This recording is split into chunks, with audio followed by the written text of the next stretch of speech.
அனைவருக்கும் என்னுடைய காலை வணக்கம். சரிங்களா?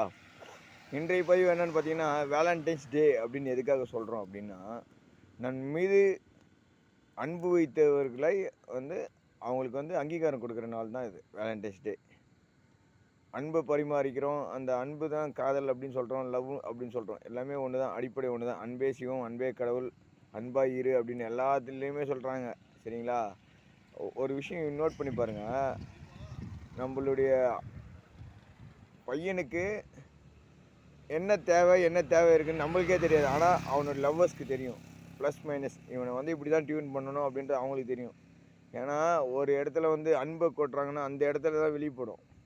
சரிங்களா? அதே மாதிரி நான் என்ன சொல்ல வரேன் அப்படின்னா, ஒருத்தன் முன்னேறதும் பின்னேறதும் அவன் லவ் பண்ணுற பொண்ணுக்கிட்டையும் இருக்குது. அதே மாதிரி அவங்க நடந்துக்கிற நடத்தையிலையும் இருக்குது. இன்னொரு விஷயம் என்னென்னா, அவங்க நல்லா ஷைன் ஆவாங்க, ஷைன் ஆக மாட்டாங்கன்றது நம்ம முடிவு பண்ணக்கூடாது.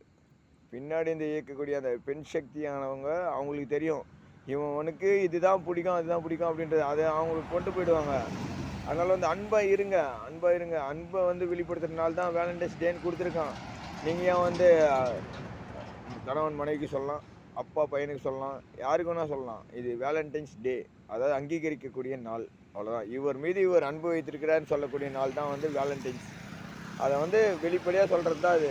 இவன் மேலே அன்பு இருக்குது, இவன் மேலே காதல் இருக்குது அப்படின்றது சொல்கிறது தான். சரிங்களா? அதனால் இன்று முழுவதும் அன்பாக இருங்க. யாருமே சண்டை போட்டுக்காதீங்க. லவ்வர்ஸ் டேக்கு சந்தோஷமாக என்ஜாய் பண்ணுங்கள். நன்றி, வணக்கம். நம்ம சேனல் லைக் பண்ணுங்கள், சப்ஸ்கிரைப் பண்ணுங்கள், கமெண்ட் பண்ணுங்கள். நன்றி.